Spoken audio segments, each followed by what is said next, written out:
We are live. Good evening, everybody. On behalf of the Scientific Committee of the All India Ophthalmology Society, it's my pleasure to invite everybody to this webinar, which is going to take us through what should an ophthalmologist look like, guidelines. What are the guidelines for a general ophthalmologist to look at in those cases which would eventually turn out to be glaucoma, or is it even glaucoma? So we have a very interesting format for presentation, and in which we're very, very honored to have our chairpersons, Dr. G. Chandrasekhar and Dr. Sirisha Senthil. The moderators for this session are Dr. Nandini Banat and Dr. Harsh Abhishek. And I would like for both of them to take over and introduce our esteemed chairperson and panelists and to start the session. Joining me is Dr. Piyush Bansal from the Scientific Committee. So over to you, Nandini and Harsh. Thank you, Dr. SS. Good evening, everyone. Once again, I'm Dr. Nandini, faculty at Shantilal Sangvi Eye Institute. Welcome you to our webinar titled Glaucoma Guidelines for General Ophthalmologists. Today, we have 4 interesting case presentations on situations encountered in routine clinical practice, followed by discussion amongst the panelists. So I would like to introduce our chairpersons for today's session, which include Dr. G. Chandrasekhar, fondly known as Dr. GC. He is Vice Chair Emeritus of LV Prasad Eye Institute. He is a very senior glaucoma consultant since its inception in 1987. He is also an astute clinician and a passionate teacher. And also Dr. Sirisha Senthil, she is Head of Glaucoma Services at LVPI. She is a distinguished ophthalmologist with over 22 decades of experience in field of glaucoma. The area of expertise include managing congenital glaucoma, childhood secondary glaucomas, and complex secondary glaucomas. With no further delay, I would like to go ahead with the first case presentation by Dr. Harsh Abhishek. He is a faculty at Shantilal Sangvi Eye Institute, Mumbai. His areas of interest include treating primary glaucomas and complicated cataract surgeries. So the panelists for his session would be Dr. Ghazala Bruce. She is an assistant professor at Dr. Ram Manohar Loya Hospital, New Delhi. She has worked at LV Prasad Eye Institute for over 2 years and has experience in managing complicated cases. Over to you, Dr. Harsh. Good evening, all. Today, I'll be presenting my topic is the usual disc suspect to treat or observe. So, this is a very interesting American crime thriller, The Usual Suspects. So, a very nice tagline is mentioned here. In a world where nothing is what it seems, you have got to look beyond. So, with this title, I will present 4 cases, and I hope that at the end of case, we get some clarity about the usual disc suspects. My first case is a 37-year-old gentleman who came with complaints of strain in both eyes. Best corrected visual acuity was 20/20 N6 in both eyes, and intraocular pressure was 22 and 24 millimeters of mercury in both eyes. Gonioscopy showed open angles, and central corneal thickness was noted to be 608 microns in right eye and 613 microns in the left eye. So on detailed dilated fundus and disc evaluation, both right and left eye disc appear to be medium sized with 0.6 cup disc ratio and inferior rim almost looking equal to superior rim. We went ahead and performed visual fields. Right eye 24-2 showed some central scotoma, and similarly 10-2 also showed some depressed points centrally. Left eye 24-2 had non-peripheral depressed points, which was not repeatable on 10-2. On OCT glaucoma, optic nerve head and RNFL analysis showed no RNFL thinning, and even the ganglion cell analysis appeared to be normal. So my question for this case from Dr. Ghazala is, what could be the reason for raised intraocular pressure? So here, first we have to ask in the history, whether the patient is using any steroids in any form, topical or oral. And we should not just think that it is raised IOP. Like 22 and 24 also doesn't mean anything unless you compare it with the CCT and correlate it accordingly with the history and the optic nerve head and the visual field and OCT findings. So we can't really say that it's a raised IOP, but the reason can be if a patient is using any steroid. Yes, thank you, Dr. Gazela. So history taking is very important. Actually, that was my last question. So history taking is very important. As you mentioned, we definitely need to take a history of any trauma, any steroid intake in any form, and also systemic history. As you mentioned, we need to be very aware about all these things until and unless we come to a diagnosis of raised intraocular pressure. So my next question to Dr. GC is, how important is central corneal thickness in making a diagnosis of glaucoma? I think in a situation like this where the field is normal, though the cupping is large, the RNFL looks normal both clinically as well as on the OCT. The obvious reason for raised IOP here, quote unquote raised, is because of the corneal thickness, I think. So in these situations, both of normal tension glaucoma and so-called ocular hypertension, corneal thickness, I think, is very crucial to correlate. The only thing I would probably stress is that there is no point in converting the measured intraocular pressure based on the corneal thickness from by millimeters to microns conversion. This is only a rough estimate. With 520 as the baseline, if the corneal thickness is more than 600, the pressure of 22-24 is probably explainable by the corneal thickness. The important other clinical caveat would be what is the range over which the intraocular pressure is varying. So some kind of a diurnal, if not diurnal, multiple measurements to make sure that the range in IOP is within the mid 20s or early 20s. Thank you, And Dr. GC. as far as the visual field is concerned, the central scotoma that you show in the right eye in the 24-2 could be explained to some extent by the false negative errors and the learning effect. If a true central scotoma is there, that should enlarge on 10-2, which it is not happening. So it's probably a spurious defect as a part of the learning curve.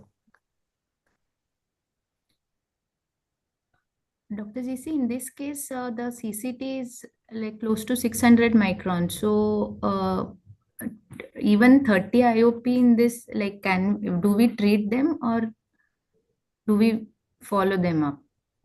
How different is this case from ocular hypertension? Do we need to treat in such cases in presence of raised CCT if the intraocular pressure is continuously raised? If the raised IOP from a statistical range of 21 and above is different from the IOP that you are seeing here, the threshold for treating an IOP is usually taken to be 30 millimeters of mercury.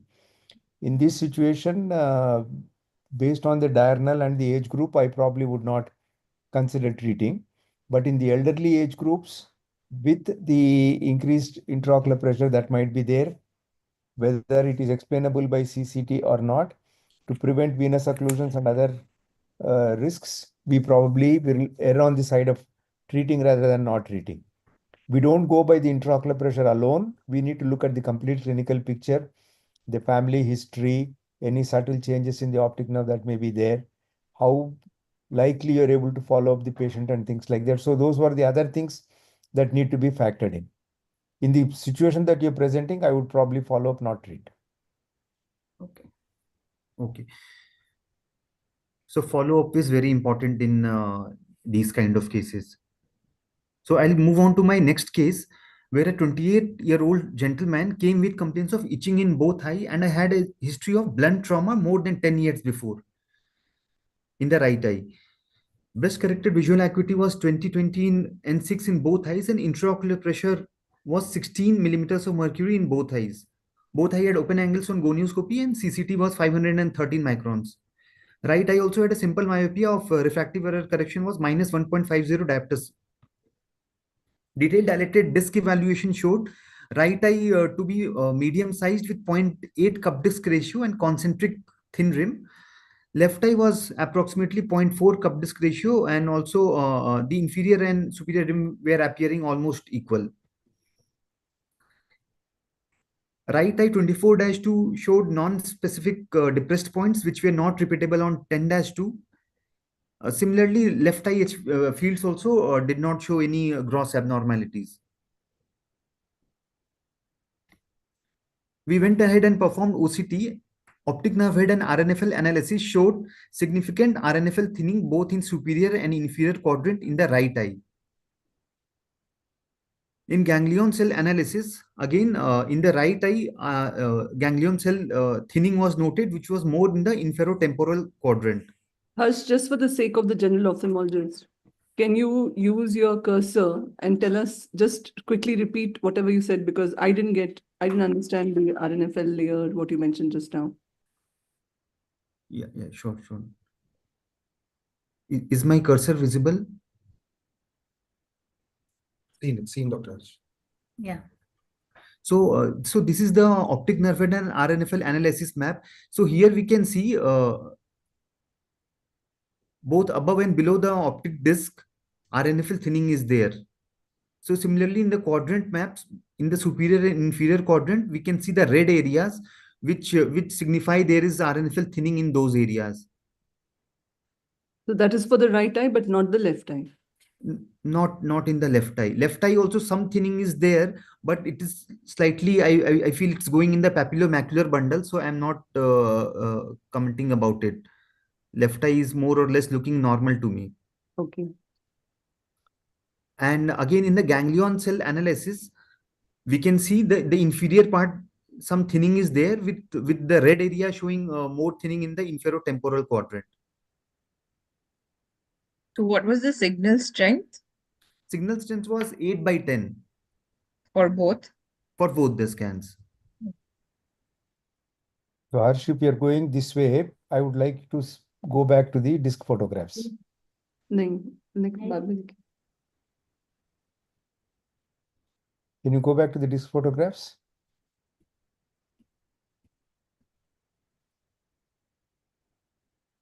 So these disc photographs are the pseudo color disc photographs. To assess the neuroretinal rim, these are not the best way of taking the disc photographs. For nerve fiber layer analysis, these disc photographs, looking at the nerve fiber layer, these photographs are probably better than the pure color photographs. You may need red free if you want to look at the nerve fiber layer.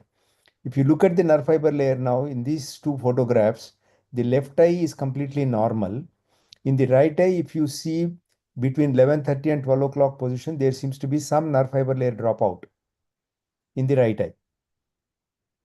The other thing that you can make out if both the disc photographs are of the same magnification is that the right disc is larger than the left disc. That may explain the larger cup disc ratio in the right eye. So go to the OCT now. So one of the things you need to focus on the OCT here is the disc size. The disc size in the right eye is 2.81 and the left is 1.77. Am I right? Yes, Dr. So the disc is definitely larger in the right compared to the left eye. And going by what we have seen clinically in the RNF analysis, you would expect RF analysis, nerve fiber layer dropout to be present only superiorly if at all. In this, you are seeing more damage inferiorly than superiorly. This is something that does not correlate with the clinical picture. And then if you see the GC IPL, you are seeing an inferior loss and not superior, but that we saw clinically. So these findings show that they are not correlating with each other, and these kinds of RNFL changes should not be taken for preperimetric glaucoma. Because for that to be preperimetric, what you see in the RNFL and the GCIPL and what you see clinically should correlate. So this is probably a red disease on the RNF, the OCT analysis. Go ahead.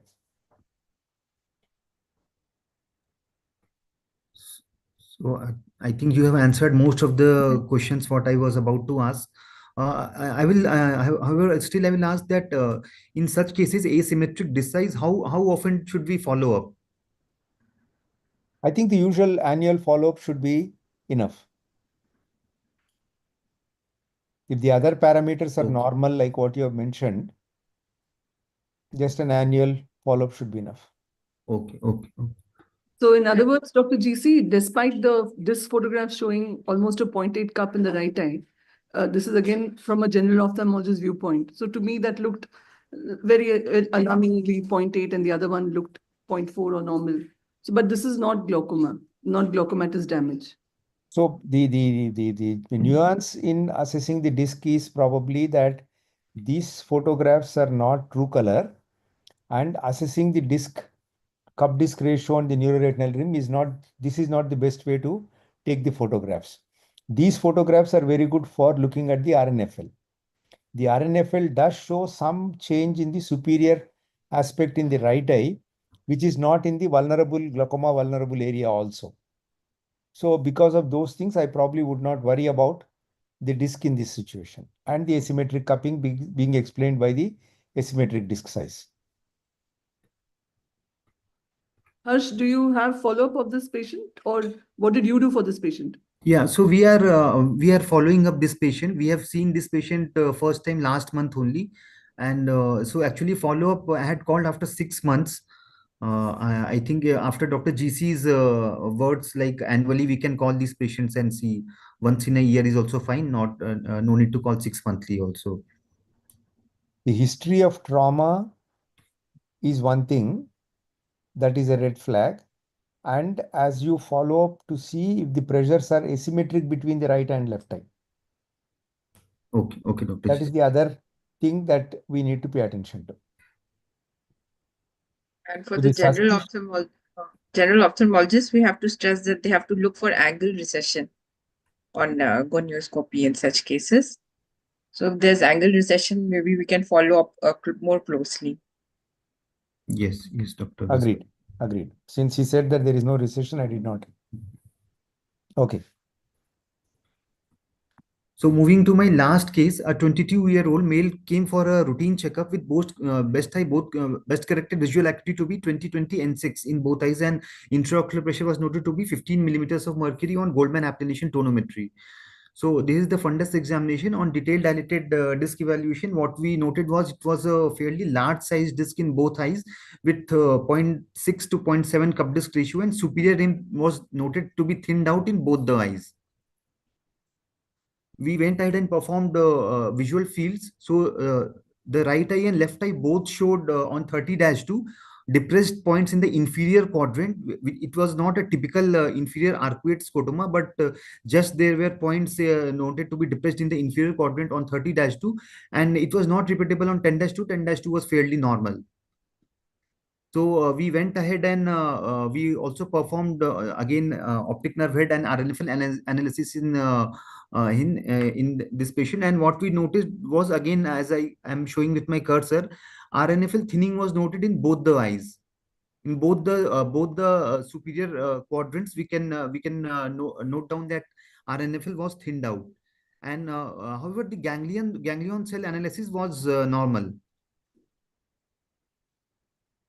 So my question pertaining to this cases is this glaucoma. So, So if Dr. you look Gazella at the explained. RNFL, if you look at the OCT and even the disc photographs in the larger field view, the changes that you are seeing is right at 12 o'clock position and not in the superior-temporal area, which is vulnerable in glaucoma. Yes, So yes, these nerve fiber layer loss is right at 12 o'clock position. The notch that you pointed out, yes. and even the nerve fiber layer loss that you see both clinically as well as in the RNF, the OCT is bang at 12 o'clock position. The field effects are not arcuate, they are peripheral. So this is a classical case of superior segmental optic nerve hypoplasia, and it is not glaucoma. It can be easily followed up once a year. No need for treating. Okay, and one last question, Dr. GC, how many such cases have you seen, severe segmental I optic nerve struggled with my hypoplasia? first case without knowing the diagnosis, but in one of the conferences, it was pointed out that this is the diagnosis. And after I knew the diagnosis, probably I've seen 10, 15 patients. So I had a question for Gazela. Sorry, Nandini. Again, the general ophthalmologist comes here. So, Go ahead. Gazela, my question is that, so both the cases are young patients, and this is a 22-year-old. And even if there's some disc anomaly, with the, I think pressure was normal, what Harsh said, and there's no history of trauma. Why should I even think about glaucoma at all? So should I not be thinking of some congenital anomaly or something like that? Why should I even do fields for this patient? That's my question. Because of the disc findings, so we'd want to do an OCT and a visual field, because like in this last case which Harsh has presented, if we keep repeating the fields on every follow-up, we'll see that those peripheral points which were depressed, they will remain stable. So this is one of the characteristics of superior segmental optic nerve hypoplasia.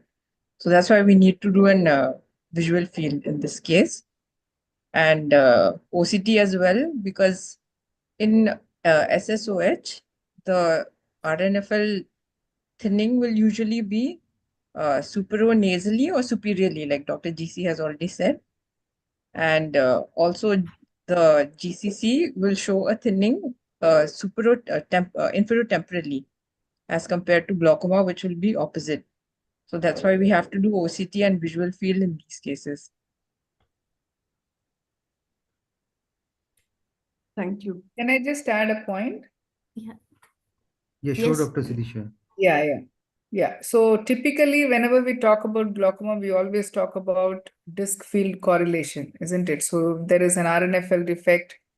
So it should be very clear, and that's the reason why this case, I think, is being shared, that because you see an RNFL defect which is there, and that can be confirmed by doing a visual fields where you have a defect, and then you also do an OCT, there is also a confirmation saying there is an RNFL loss. So if you're looking at the structure and function, they are perfectly correlating, but that is not glaucoma. So the reason why it is not glaucoma, Dr. GC very clearly mentioned, whether it is the pattern of the loss of retinal nerve fiber layer, are the way the field defect is, which is not usually involving the arcuate area, which are the fibers that are most vulnerable in glaucoma. We should be aware that this is a congenital condition and this is non-progressive. But having said that, since these people, when you see they're young, you want to make sure that this is non-progressive. And that's the reason why you may want to follow up and do the evaluation. Make sure to confirm it to them, as well as to make sure that you are not missing out. If at all there is that one small chance that this person may have a different kind of a problem. Thank you. Thank you, Dr. Sirisha. So just to summarize the three cases, in case if the pressures are high, it is important to treat the clinic, like we have to look at the complete clinical picture than only treating intraocular pressure. And also diurnal variation test should be kept in mind. And if there is asymmetric cupping, also look for the asymmetry of the disc size. That itself could be ruling out glaucoma than over diagnosing and treating the patient. And as Dr. Gazela said, doing gonio to rule out angle recession in cases of traumatic glaucoma is important. And last but not the least is to always have structure function correlation and to see whether the areas involved in glaucoma are affected or not. Can we go ahead with the next case?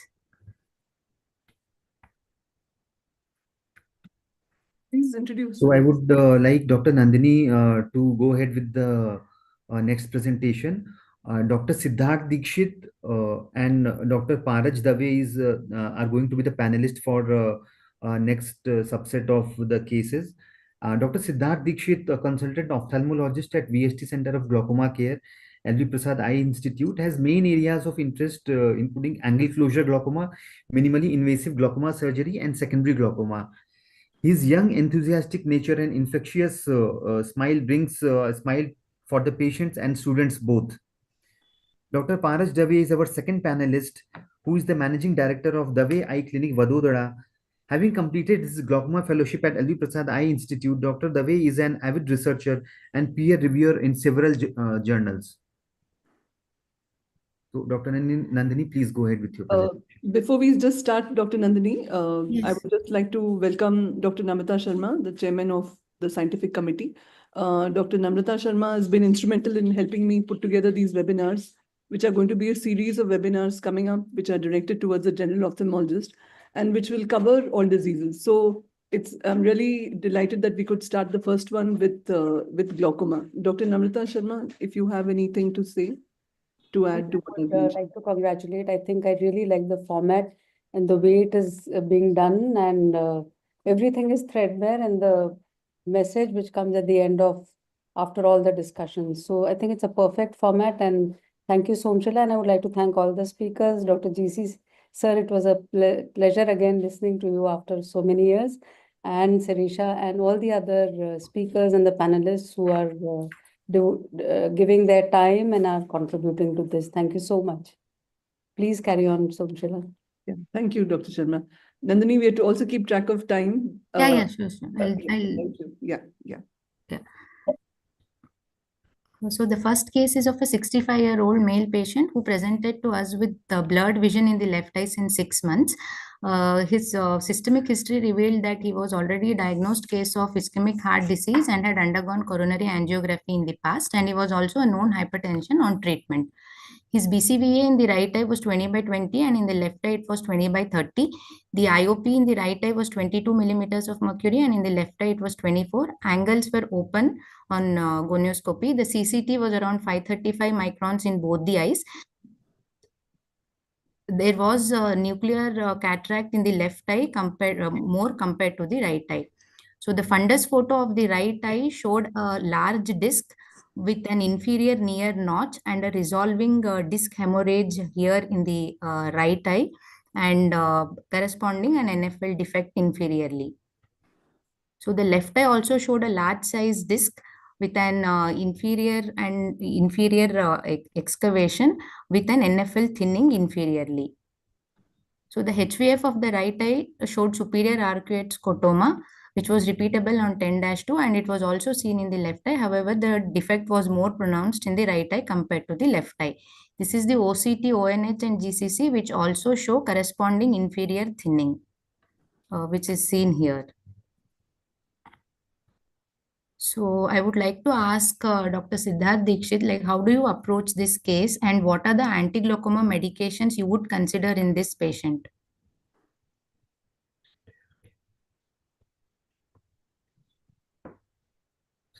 Dr. Siddharth Dikshit, are you there? Siddharth, you need to. Yes, Is sorry, it I on? was talking while I was muted. Can you hear me Okay. now? Can you hear me, Nandini? Yeah, yes, Doctor. Should I Yeah. summarize the case or? No, it's fine. Yeah, okay. I heard the presentation. So what is interesting about the case? There are, I think, three things which are interesting. One thing, if you look with a mildly elevated intraocular pressure, you are seeing a very significant disc damage. You would expect a higher intraocular pressure here to get such kind of a damage. Then you are seeing disc hemorrhages in the area of nerve fiber. Dr. Siddharth, your voice is breaking. It's not very clear. Is it? Yeah. I will try to go slow and see. Let me know if I need to change the network. Okay.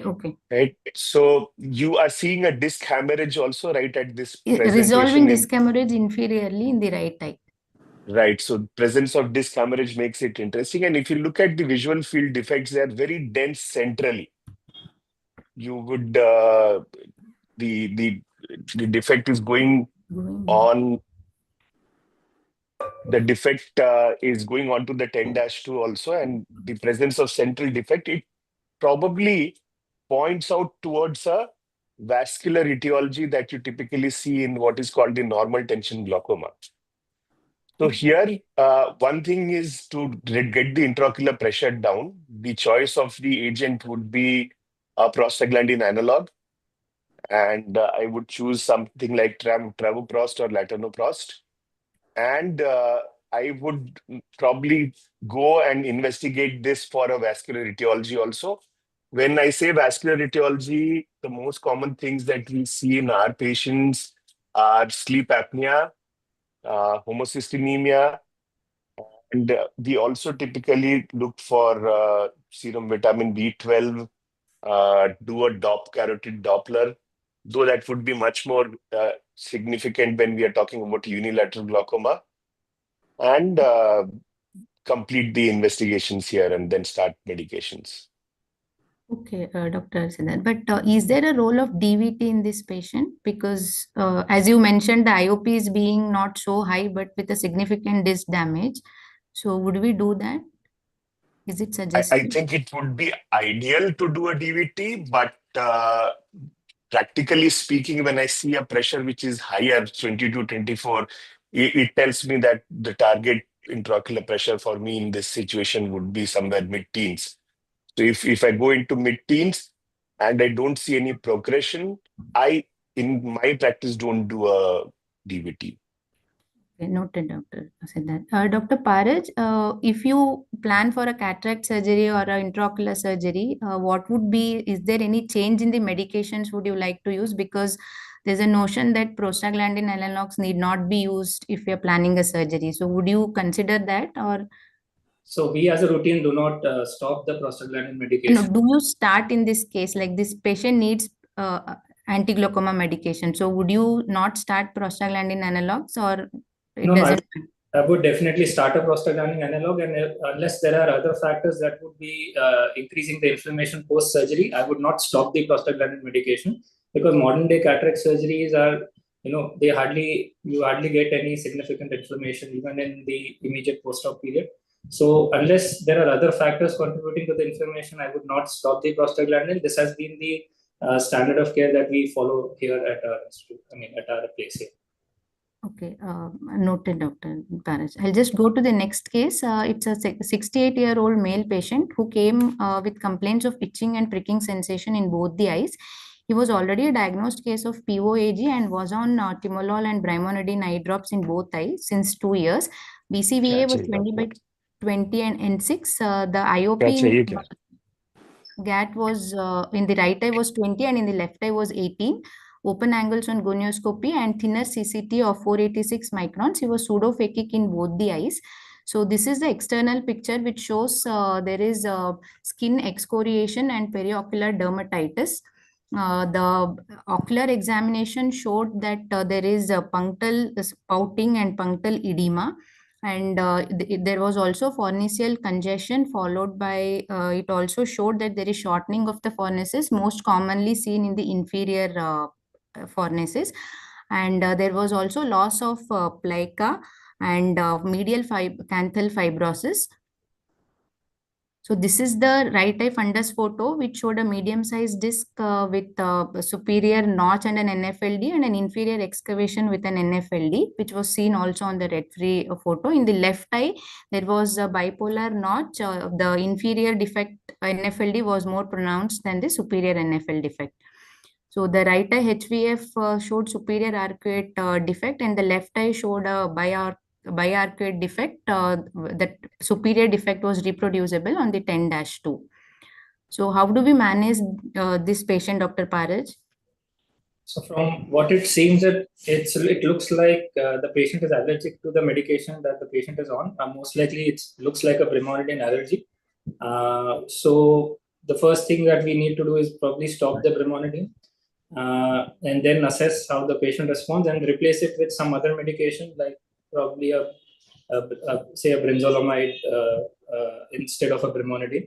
And if wherever possible, just as a side note, we can probably look into initiating preservative-free or bag-free medications for patients who show allergy. But in this case, it looks like a brimonidine allergy. So stop the brimonidine timolol combination and probably start with carbonic anhydrase timolol combination and see how it goes there, and temporarily treat the allergic part as well.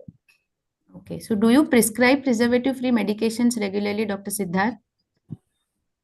Yeah, I think with so many options that we have, and with the financial advantage of not prescribing a preservative-free medication lost. So basically, the preservative-free medications come for almost the same cost.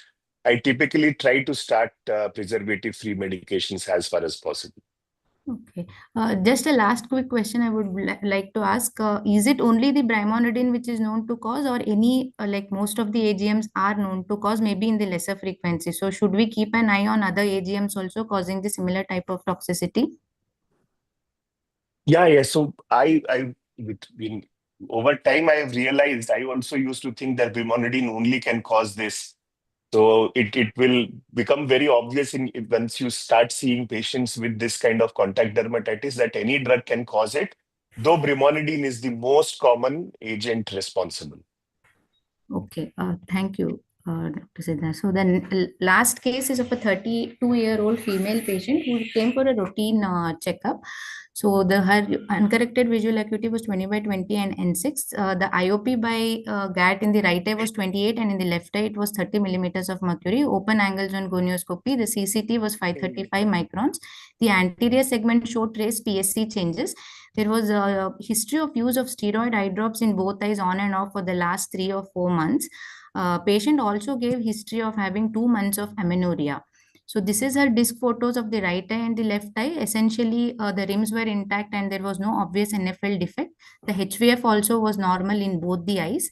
So the questions would be, what are the considerations in managing glaucoma during pregnancy, and what medications are safe to be given in pregnancy in each of the trimester? Dr. Siddharth. You're muted, Siddharth. Sorry for that again. I think this is a very, very important, commonly occurring condition that we see.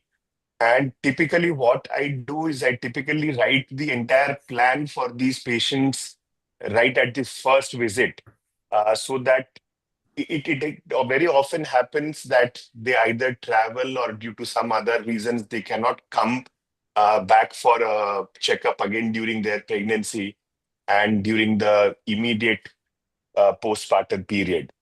So typically the safest medications for the first trimester are the PG analogs and the alpha agonists.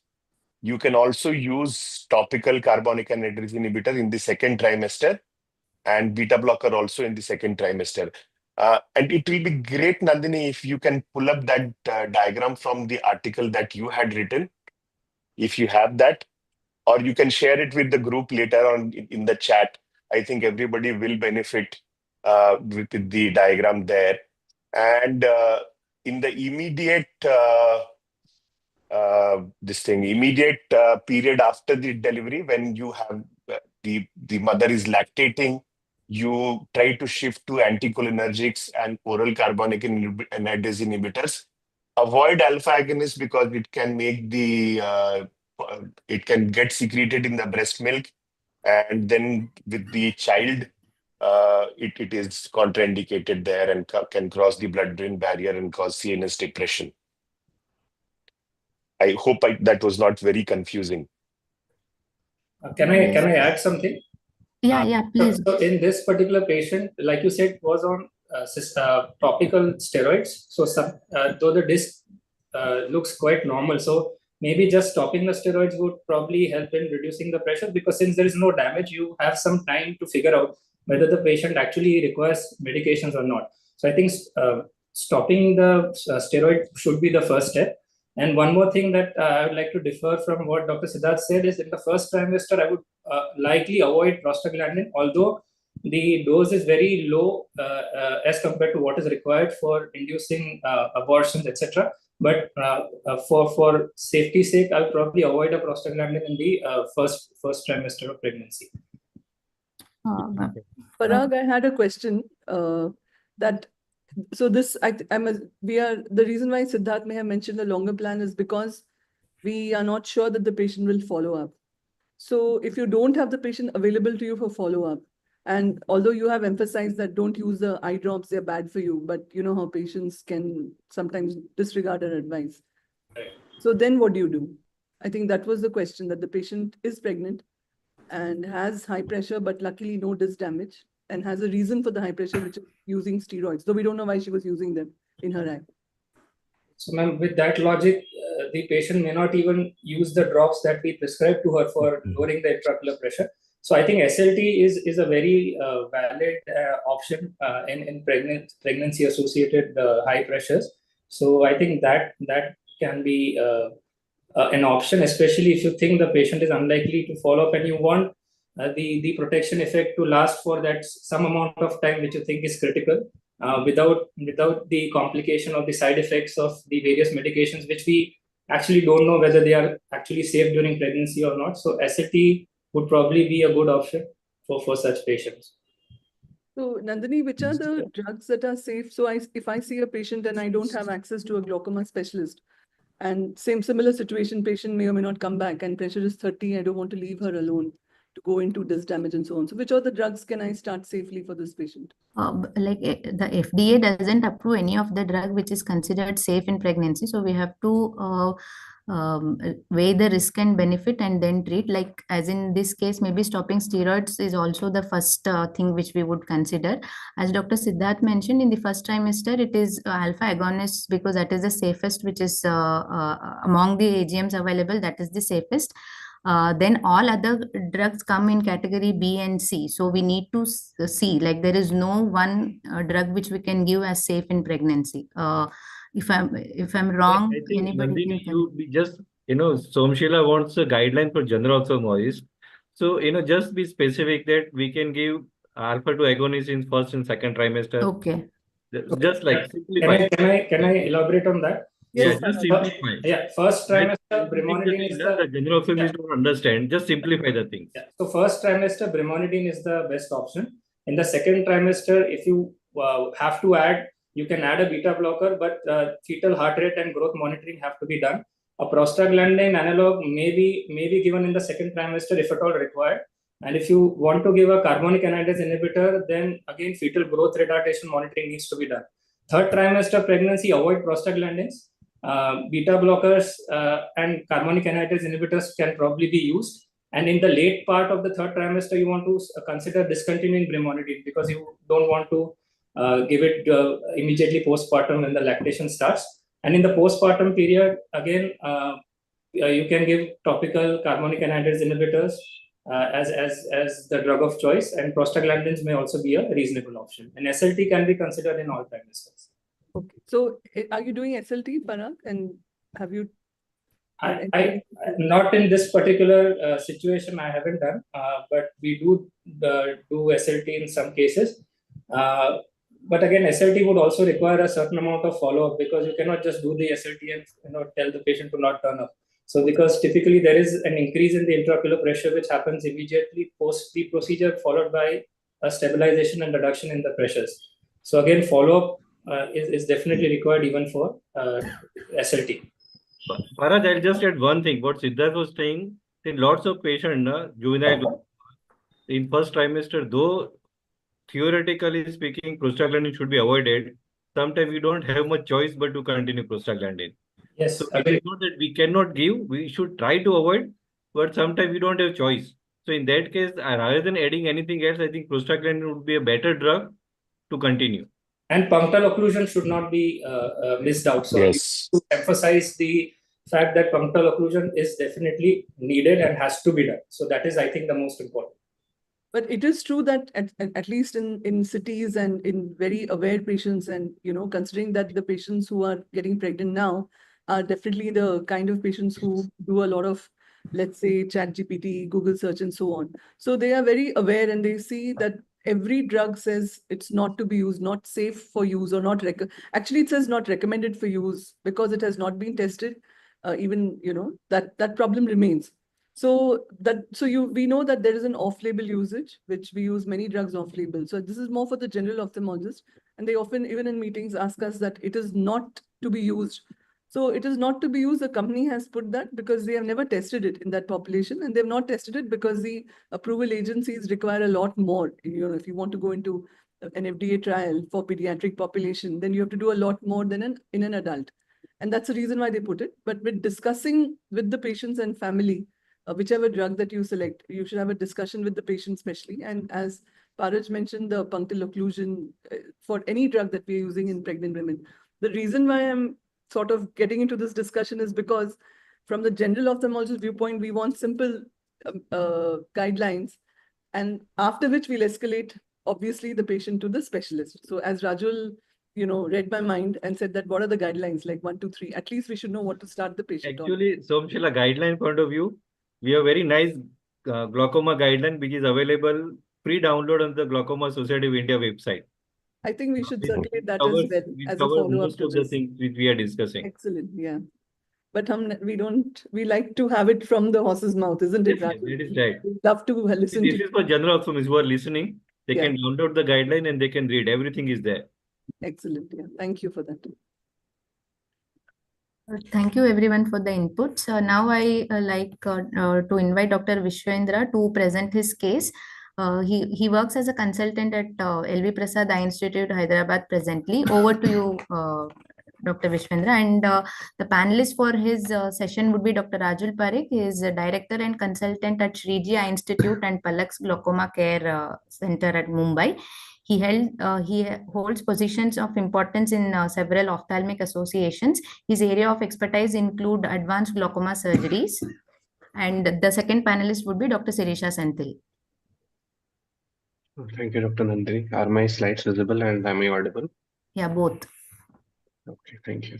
So the title for my case presentation is Normal Tension Glaucoma, Normal Confusion on How to Treat, and I have added a very important point here, how to evaluate as. So these are the abbreviations which I have used in my presentation.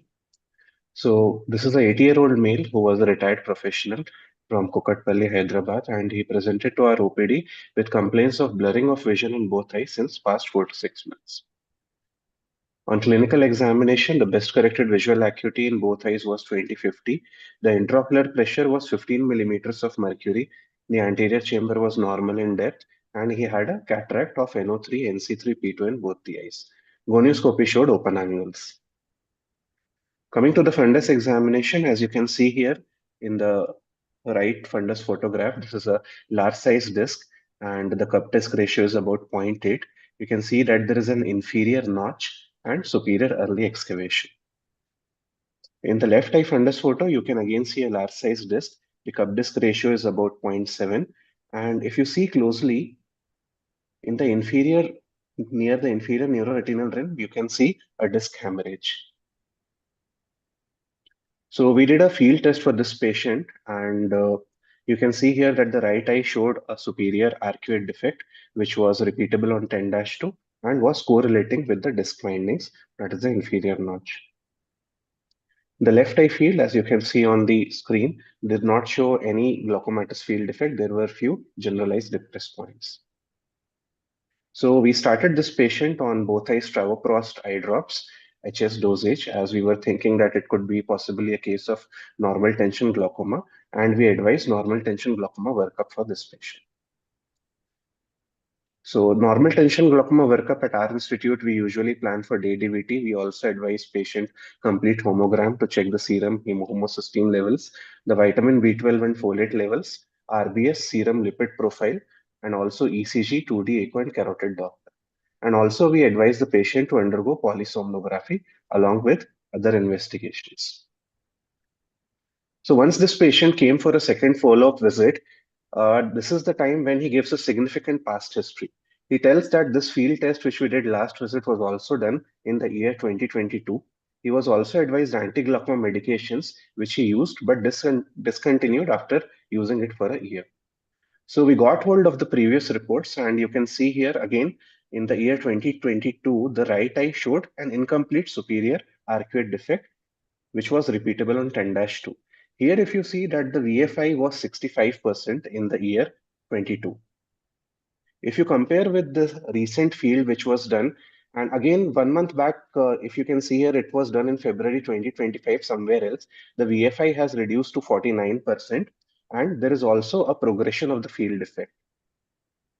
This is the field which we repeated at our institute in the month of March. You can see that the VFI has reduced from 49 to 45% in this past 1 year. Left eye fields again, which was done in the year 2022, showed non-specific depressed points which were not correlating with the disc findings. And in February 25, the field test which was done elsewhere showed some inferior depressed points which were again not correlating with the disc findings. The field test which was done at our institute in the month of March again did not show any glaucomatous fields. So this is a representative image because if you can see here in the right eye, here you can see that there is an inferior near notch.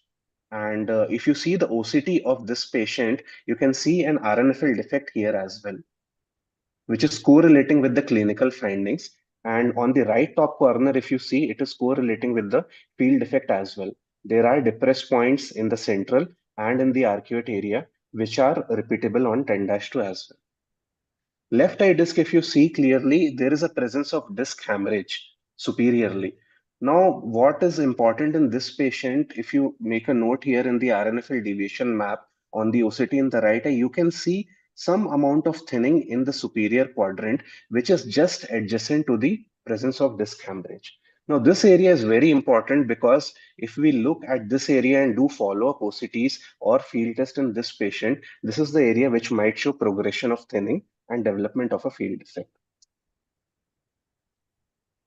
So the patient came with the NTG workup, and this slide again is very important. You can see that the carotid Doppler showed early atheromatous changes, and this patient had an elevated homocysteine level. Vitamin D levels were low. The ECG showed left atrial dysfunction. So our physician diagnosed this patient with dyslipidemia, hyperhomocysteinemia, early carotid atherosclerosis, and vitamin D insufficiency, and adequate treatment was started for this patient. Now, all these systemic investigations and findings are really important in a patient with normal tension glaucoma because these are the factors which can result in progression of the disease and the disc damage. We also advised polysomnography for this patient, which again came out to be significant. This patient had an AHI of about 38.4, which is suggestive of severe obstructive sleep apnea, and the patient was advised continuous positive airway pressure by the pulmonologist. Now, obstructive sleep apnea means there is episodes of complete apnea or partial collapse or hypoapnea of the upper airway, which can result in decrease in the saturation or arousal from sleep. This disturbance can lead to fragmented and non-restorative sleep. Now, this is the grading for the sleep apnea. AHI index of less than 5 is considered to be normal. Between 5 to 15 is considered to be of mild OSA, and 16 to 30 is moderate, and more than 30 is considered to be severe OSA. So obstructive sleep apnea results in a lot of vascular as well as mechanical changes. Vascular changes, if you see that it can result in oxidative stress and inflammation, disturb blood supply to the optic nerve head, and there is an imbalance between the vasoconstrictors and the dilators. This hypoxia can cause direct damage, and also the vascular factors can lead to autonomic dysfunction. The mechanical factors, raised IOP can be there because of supine position. Obesity can elevate the episcleral venous pressure and also the intracranial pressure. So in total, this hypoxia, vasospasm, and hypoperfusion can result in disc damage. Now, there are various other factors which can result in progression of the damage despite IOP control. The IOP control might be insufficient. In such a case, we need to change the target IOP. We need to ask whether the patient is using the eye drops properly or not, or with proper technique along with punctal occlusion. We need to recheck the gonio findings. Are we missing any angle closure? And also a nocturnal dip in the blood pressure, the diurnal variation of IOP, as discussed, sleep apnea, nutritional and neurological pathologies can also result in progression of damage. Lifestyle habits, we need to ask history of the patient. Like in our country, there is a habit that people early in the morning drink a lot of water, which can result in temporary elevation of intraocular pressure and might be resulting in damage. So all these points are very important. Coming to the disc hemorrhage. Now, in this case, you saw that there was a presence of disc hemorrhage. Now, there are ischemic and mechanical factors which can result in disc hemorrhage. Ischemic, the vascular insufficiency can result in microinfarction, ischemic changes, and capillaries are more vulnerable to this rupture and development of disc Vishwendra, in the hemorrhage. interest of time, you Yes, Dr. GC. summarize the case and ask Sure, your Dr. question GC. to the panel rather than go to the theoretical discussion. Sure, So Dr. we don't Jason. have too much time, okay? Okay, yes.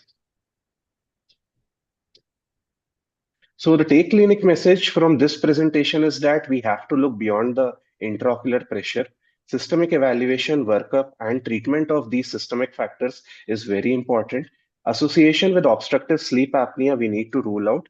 And disc hemorrhage, if you go through the literature, has been considered as a risk factor, as an indicator, as a marker, and as a prognostic factor for patients with normal tension glaucoma. So Dr. Rajul, Dr. Sirisha, your comments about this case and how do you evaluate and manage patients with normal tension glaucoma in your clinic? Teresa, you want to start? Yeah, go ahead, Raju. Okay. So, the nice workup. I missed corneal thickness. What was the central corneal thickness? Yeah, central corneal thickness we didn't calculate in this case, Dr. So Rajul. I think that is the first thing when you are suspecting normal tension glaucoma, you should do corneal thickness, because lots of time if the central corneal thickness is thin, then artificially the GAT measures low IOP, especially if the IOP is borderline. In your case, it was only 13, 14. And the second thing, you didn't mention the diurnal IOP. So So, yes, sir. Yes. so that the two things is very important, because multiple pressures, because there can be a different pattern. So sometimes the pressure can be high in early morning, sometimes daytime. I'm not going to talk about it, but you have to measure multiple pressure, not one pressure. Central corneal thickness, these two things should have been done before you start the workup. The third thing, I would have not started prostaglandin at the first time when pressure was only 13 or 14. I would have waited, because multiple pressure, and based on the IOP fluctuation, I would have started medicine.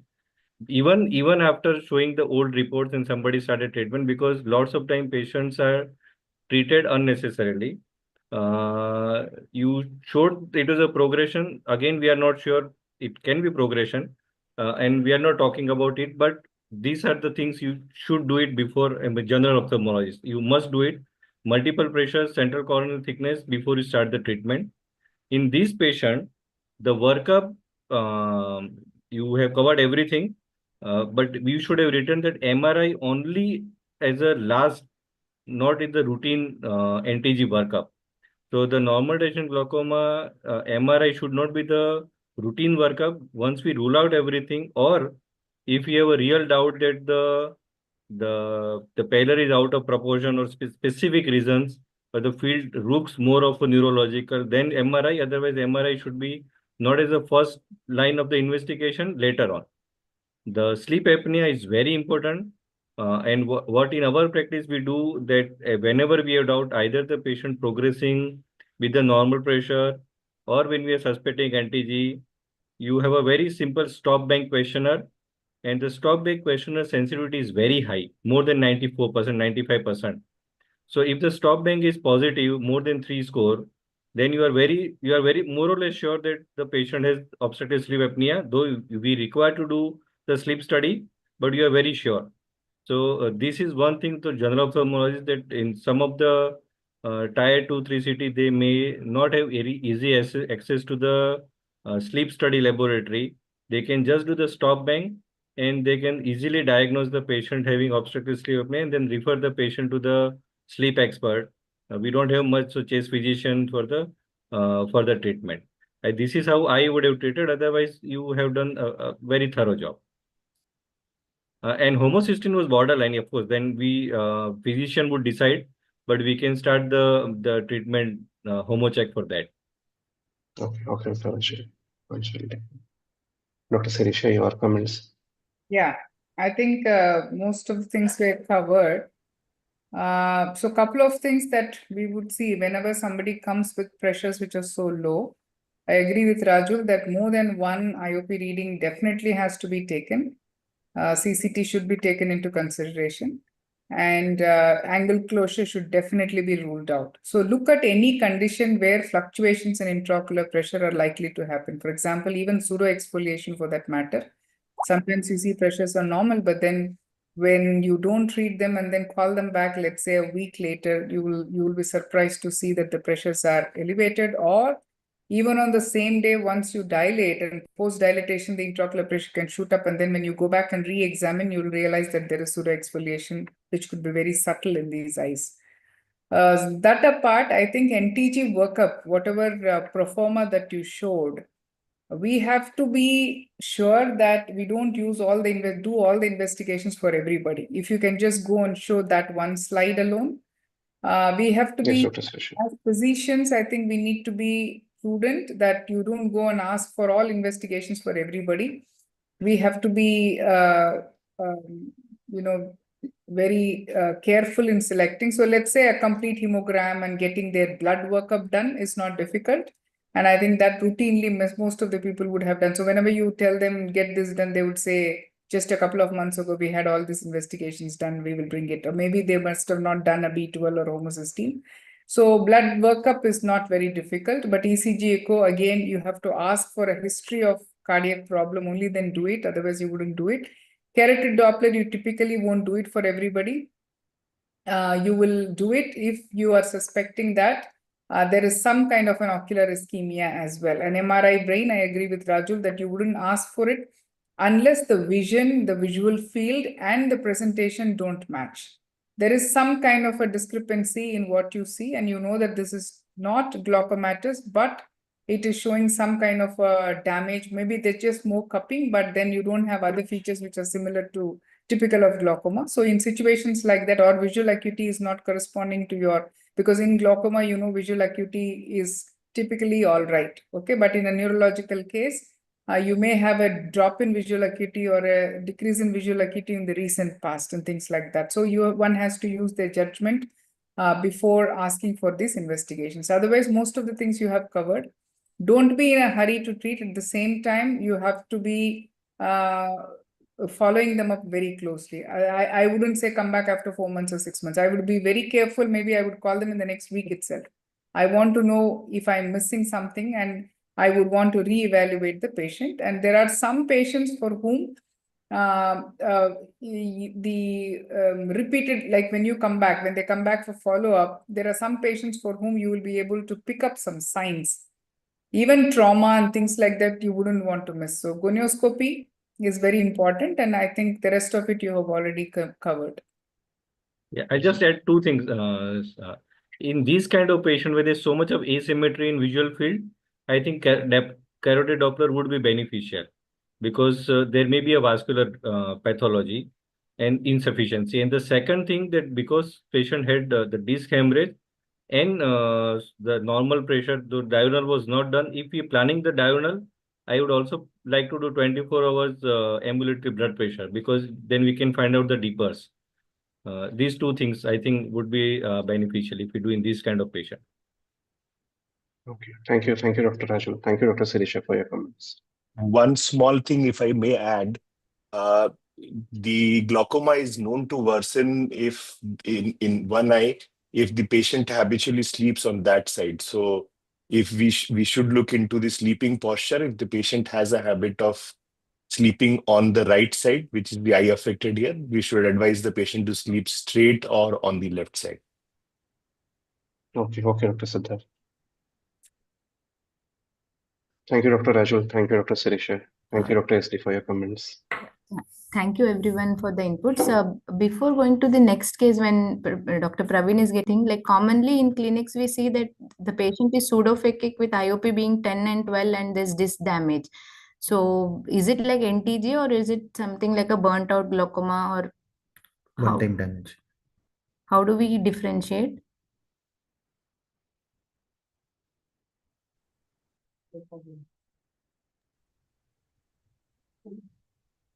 So I am not very fond of the terminology burnt out glaucoma. Dr. G can comment more about it. See, but I would like to evaluate every patient. So if the pressure is 11, 12, then basically you check multiple pressure, you look out systemic, all the disease, everything was just presented here step by step, not everything in one go. You rule out everything before you say the disease is burned out glaucoma patient is. So multiple pressures, systemic evaluation, and everything is ruled out. And then in the end, I would talk about burned out glaucoma. I would not start thinking about it the first go. The patient may have vascular pathology, patient may have AIO, and everything needs to be looked at, ruled out before we talked about burned out glaucoma. One thing, if I may add in this situation, is that the answer may be in the next case. That these can be cases where you had an angle closure before and post-operatively the angle is opened up. So this is very common scenario. So what we can actually do is the gonioscopy will definitely give us a clue. Gonioscopy to rule out some yes previous angle.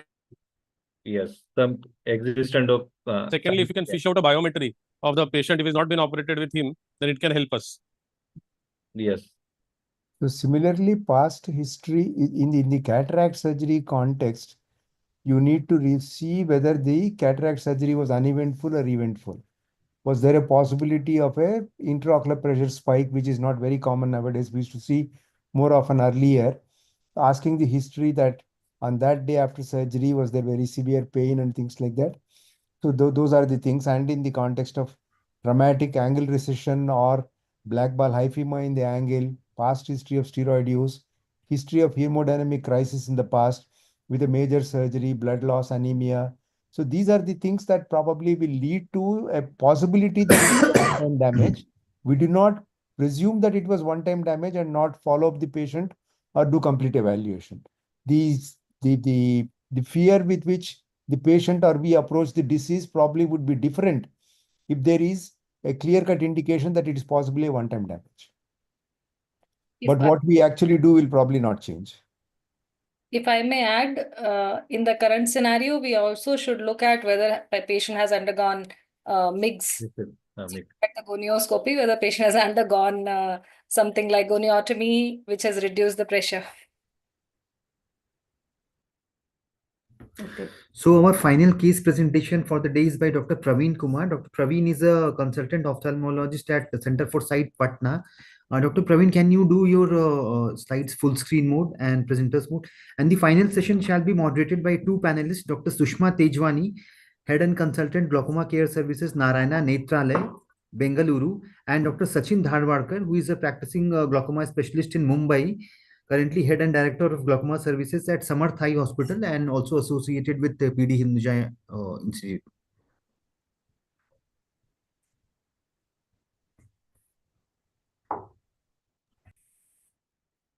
Am I audible now? Yes, Praveen. It's Dr. Praveen. My slides are visible? Yeah. Please go ahead. So good evening all. I will be discussing about the primary angle closure with borderline IOP. What next?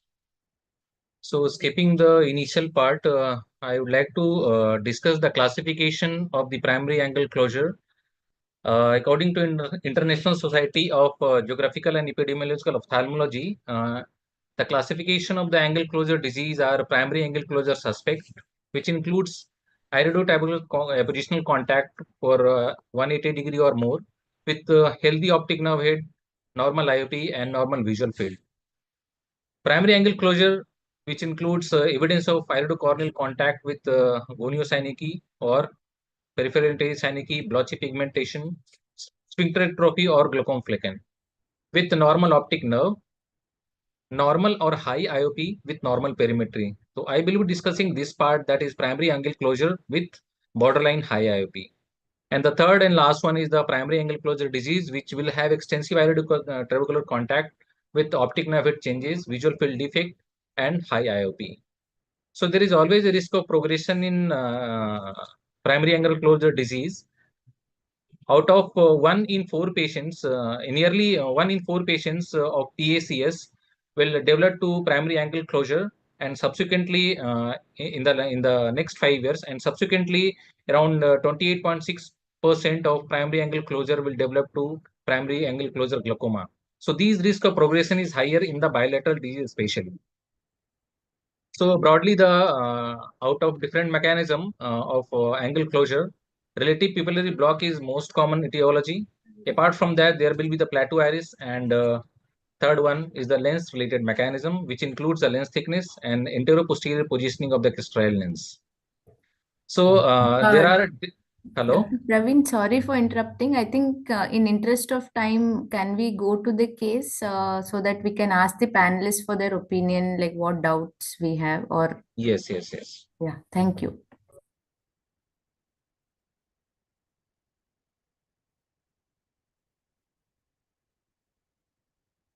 Screen, sir, now. Sorry, 1 minute.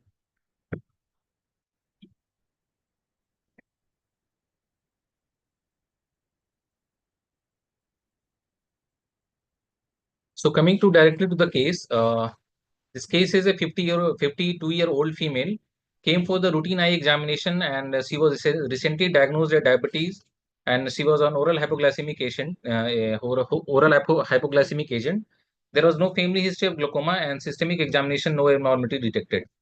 On ocular examination, patient was slightly hypermetropic with best corrected visual acuity in both the eye was 6/6. On anterior segment examination, anterior chamber was Van-Herrick grading 1. Pupil was normal reacting to the light, and iris was normal color and pattern. Lens was clear, but IOP on applanation tonometry was 32 millimeter of mercury in the right eye and 29 millimeter of mercury in the left eye. Fundus undilated was 0.3 cup dish ratio, appearing normal healthy disc, and foveal reflex was present. On gonioscopy, all angles were closed, but on indentation, all angles were opening with the indentation. Central corneal thickness was 506 and 500 micron. So provisional diagnosis of both eye primary angle closure was made, and patient was counseled for the peripheral iridotomy and was done. And half an hour after PI, IOP was 28 millimeter of mercury and 27 millimeter of mercury, and patient was advised topical steroid for 1 week and Dimox 2 times a day for 3 days. And patient was called after 1 week. After 1 week, rest of the anterior segment examination was same, except anterior chamber deepen up, and the IOP was 24 millimeter of mercury and 25 millimeter of mercury in the left eye. So what should we do now? So we have done the gonioscopy.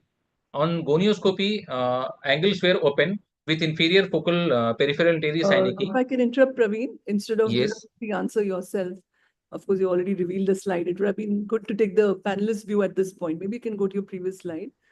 Yeah, and then we can have the panelists. They don't need the cheat slide, but they would discuss and let us know what they would do now. So we have a post PI patient with borderline raised IOP, 24 millimeter of mercury in the right eye and 25 millimeter of mercury in the left eye. And on gonioscopy, there was opening, both eyes angle were open with inferior focal synechiae.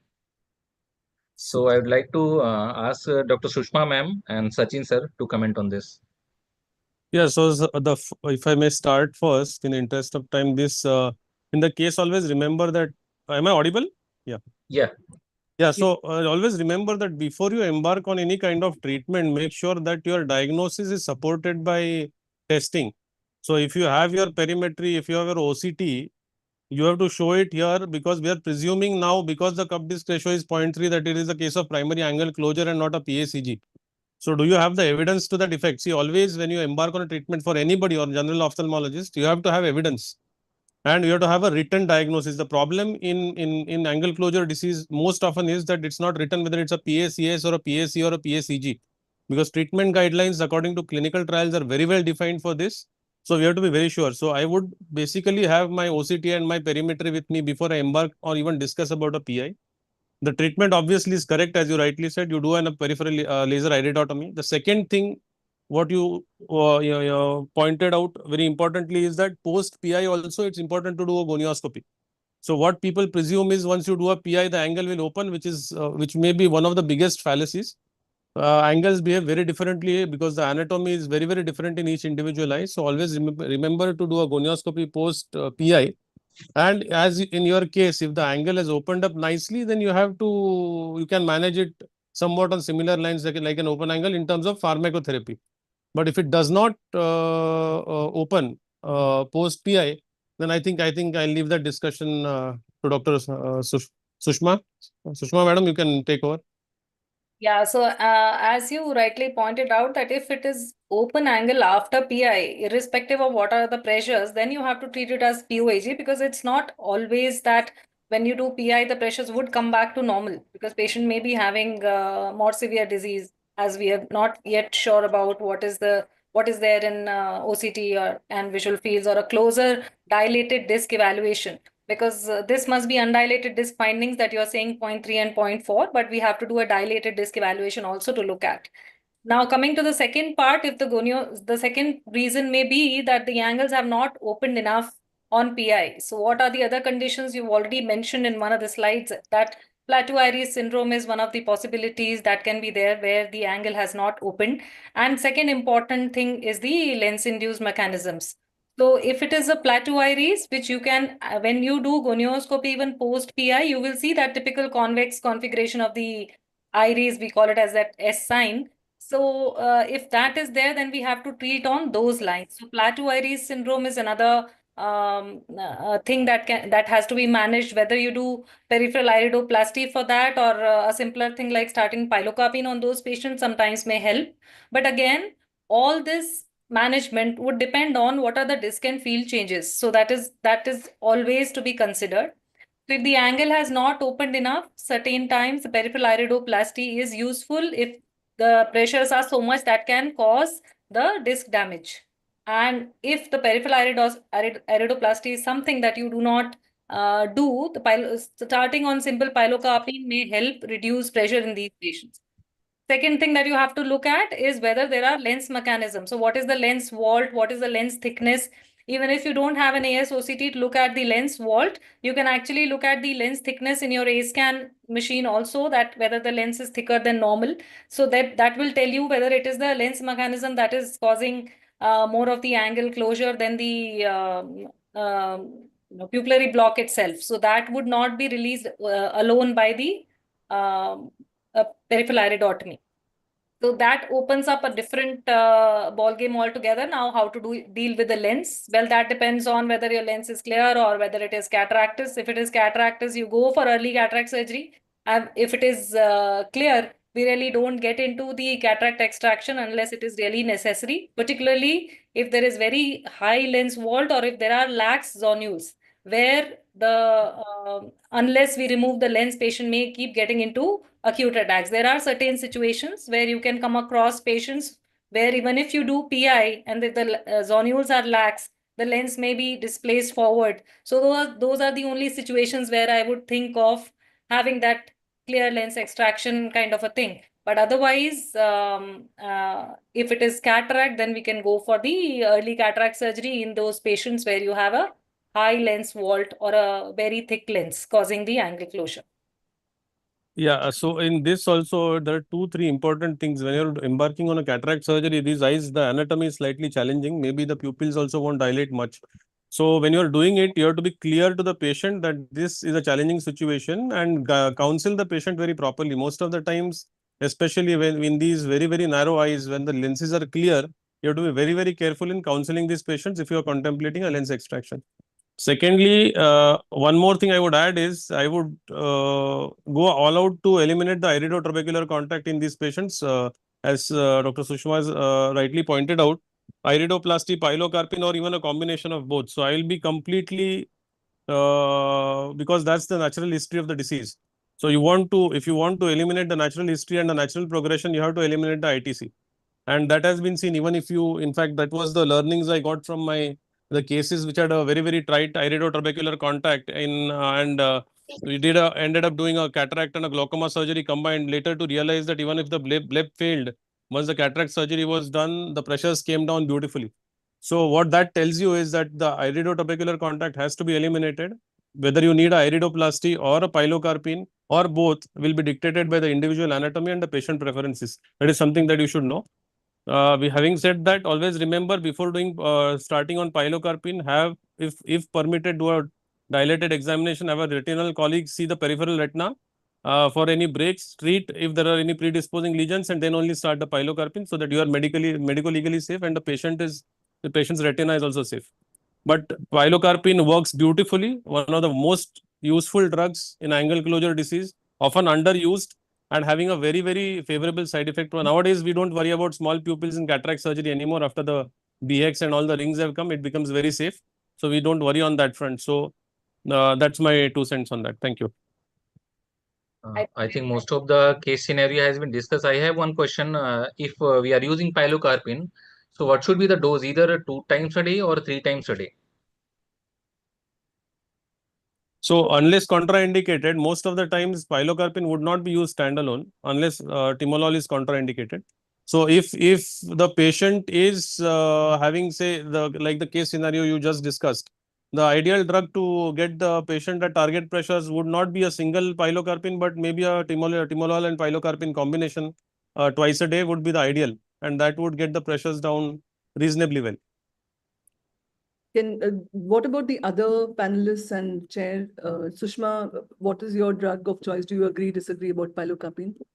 No, that's provided you have persistent iridotrabecular contact post PI. We are talking about plateau iris here, not about the angles that open post PI. As you know very well, as far as glaucoma is concerned, I'm below par a general ophthalmologist also. So you must forgive my question. Yeah. So another question to Dr. Sushma, ma'am. If plateau iris we have diagnosed and that patient is having cataract, so what should be done first? Either the cataract surgery first, or first do iridoplasty followed by cataract surgery? Yeah, first I wanted my answer on pilocarpine. Okay, first pilocarpine, of course, Somashila.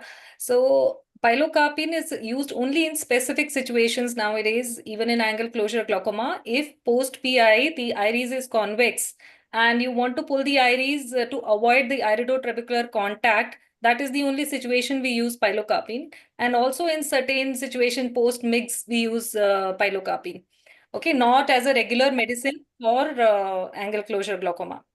Secondly, coming to question for Dr. Praveen. Now, if you have a visually significant cataract and you have to do cataract surgery for that patient, then I will directly go ahead with the cataract surgery or combined surgery, depending on what you have decided based on disc and disc damage, or whether the pressures are controlled or not controlled with the medication. If the nerve is healthy, pressures are just borderline, I may just do a cataract surgery if the cataract has to be removed for the visually significant cataract. If the lens is clear, it is just nucleus sclerosis, one patient's vision is good, then I may not consider cataract surgery. Rather, I would consider peripheral iridoplasty or giving pilocarpine to the patient looking at the tolerance. Yeah, that's true. And one more small point that, the anatomical variations just cease to surprise us. And you may so often even find in a few cases, even in pseudophakic eyes, you may have still occludable angles because of a thick ciliary body. So we've seen this in quite a few cases. So don't take it for granted that, all pseudophakic eyes will have an open angle. So that is something that we should be very, very careful about. So gonioscopy, I think, is the most important thing that we should do and keep doing. And unless we feel that, we are absolutely sure in pseudophakic state also that the angle is completely open with a reasonably wide recess, which will prevent iridotrabecular contact. So in the interest of time for this very excellent case that Praveen has presented, so maybe we can take quick comments from the other panelists, Rajul, Siddharth and others. And in the end, we can have Dr. Sirisha and Dr. GC summarize today's webinar. So Rajul, Siddharth. Just one small thing is if you see an occludable angle which is opening and you're not sure of plateau iris, as can happen quite commonly, instilling a drop of pilocarpine and seeing a dramatic response is also a test that you can do to confirm plateau iris. I use the test before LPI also. If the pressure comes down, then I usually do argon laser iridoplasty. Dr. Siddharth, you have just mentioned about the pilocarpine trial, which is lowering down the IOP after installation of 1 drop of pilocarpine. So after installing pilocarpine, after how many hours you will check the IOP? I typically do it after an hour's time. Okay. And one last passing comment for the general ophthalmologist. I mean, if you see the gray area is not the PAC, but the gray area is the PACS. So for a comprehensive ophthalmologist, it should be known that basis even the ZAP and the analyst trials, the number needed to treat for a PACS to prevent progression is 22 to 44. So having said that, you have to remember that unless it is a PACS with high risk characteristics, don't go and indiscriminately do a PI in all patients of PACS. Really important. So as a general ophthalmologist or subpar general ophthalmologist, I think I, for one, have learned a lot from today's webinar, thanks to Nandini and Harsh who put it together. And thanks to Praveen and to Vishwendra who put across not only just the cases, but the entire differential diagnosis and everything for us. But we had to sort of leave something for the panelists also to discuss. So for a last bit, I will, though I have learned a lot, but nobody should quiz me what I learned, please. For the last bit, I would like Dr. Sirisha and Dr. GC to summarize and to give us a few take-home messages from all the cases that we heard today. Sirisha, first you, and then Dr. GC we have to retain Dr. GC till the very end, so that's why he goes last. Thank you so much. I think the cases were all excellent, and so was the discussion. And the idea of sharing these cases, which I've seen normally, if anybody has an elevated intraocular pressure and you have a typical disc damage and an open angle, it's not difficult to treat. But in situations where the pressures are normal and you have a disc damage or suspicious looking disc, so often these days we see over treatment. Anybody with a large cupping is on treatment and then they're scared to death that if you stop the drops, you will lose the eye, and so much so that it's so difficult for us to convince them that you don't need treatment and you don't have a glaucoma. So I think it's very, very important to try, and glaucoma is a slowly progressing disease. While we should not miss the diagnosis, we should not be over treating, and that is an overkill because they have to be on treatment for the rest of their life for not having a disease. So I think this suspect, the subtle features as to when you will treat, when you will follow up, how often do you need to follow up, and how will you evaluate, I think has very clearly come out for all these conditions. And angle closure, of course, it needs to be emphasized because angle closure is so common, and of all the missed diagnosis or the misdiagnosis, the first thing that should come up is angle closure glaucoma. Often they are treated as open angles and they will be treated as normal tension glaucoma patients. And all you need to do is just gonio them. And there are many situations where the depth of the anterior chamber is looked at and people don't do a gonio, don't go by that. We need to evaluate, and removing the lens or cataract surgery is not the solution for all of them. And every angle closure or every angle that is narrow should not have a PI done, and you need to really evaluate in toto before you take a decision and treat them, because laser don't take it for granted, or it's not a simple procedure. We have had situations where just by doing a PI, you think it's a simple PI, but you need to be very, very careful. You can have a full chamber hyphema. We've had a couple of situations where I don't want to get into the controversy, but serious vision threatening problems as well. So one needs to be careful. Yeah. Thank you. Praveen, you can stop screen sharing perhaps.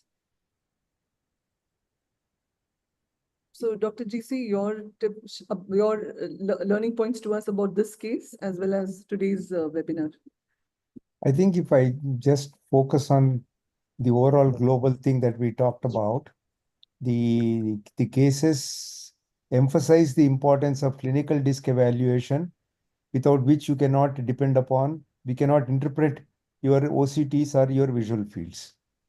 And both in the context of normal tension glaucoma and as well as angle closure glaucoma, from the differentiation point of view, gonioscopy has come out as a very important the clinical skill that we need to learn. I think claiming ourselves to be general ophthalmologists proficient in doing topical phaco's with both hands and both legs simultaneously working, and saying that we don't want to learn gonioscopy or disc evaluation is unfair, being unfair to the patient. That I think will be the take-home message from this webinar for everybody. These skills of gonioscopy and clinical disc evaluation are not rocket science. This is something that God has given us by way of the most sophisticated, intricate machine, our brains and our eyes. So this is something that I've been saying of late. Let us not let our brains and eyes go into disuse atrophy. And to keep them using, you need to have your gonioscope and your 90D lens and use every opportunity to be able to use them in your patients and help the patients and do no harm to the patients. That would be my take-home message. Prevent your eyes and brains from going into disuse atrophy by depending on technology. So I was saying in a funny way that I'm subpar as compared to general ophthalmologists, but I have Harsh and Nandini here to vouch for me because I have learned some glaucoma definitely from you, Dr. GC, and from my other colleagues. So having said that, it's my duty to thank everyone. I will invite Dr. Namta Sharma to close the webinar with her comments. No, thank you. I was watching and I said, you can consider me as general ophthalmologist as far as glaucoma is concerned, because I've not done glaucoma for so many years. Last we did was in our post-graduation. So I think it was a very informative and very nice format, like I said earlier. And thank you everyone for sparing your time and for being with us today. It is not easy to sit on a stretch of almost 1.5 hours. 1.5 hours, yes. But we had a lot of people on the YouTube, which was very heartening, as well as on the Facebook. And I think Sunil will tell us the figures after the close of the webinar.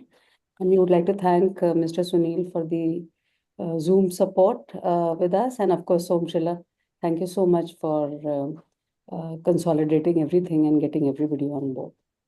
Though we pride ourselves on being on time, but I am not too sorry that we went over time, because all of this will be recorded, and very important messages, especially Dr. GC, your last message about that each and every ophthalmologist should be at best definitely able to do disc evaluation and gonioscopy, very important. With that, I'd like to thank all our speakers for today who took out time, put together excellent presentations. Vishwendra, Praveen, Nandini and Harsh. I would like to thank all our panelists, Gazela, Sushma, Dr. Rajul Parekh, Siddharth, and of course our chairs, Surisha and Dr. Chandrasekhar, or Dr. GC as we call him with affection. And thank you to AIOSSC Scientific Committee team, my colleagues from AIOSSC Scientific Committee team, and of course our biggest mentor and support, Dr. Namta Sharma, without whom we can't share this information. Just one plugin, as I say, plugin. So every month we are going to have such webinars which are directed towards a general ophthalmologist, so that simple tips that I picked up today and my knowledge I could rekindle, because things like use of pilocarpine, not to do cataract surgery just because the angles are shallow, and many tips that I can revise by going onto YouTube or to the contents of today's meeting, which was shared. So on the other meetings, we'll have other subjects, and we hope to cover them with great experts, just like all that we had today. So thank you once again very much, and good night. Good night. Thank you. Good night. Bye. Thank you.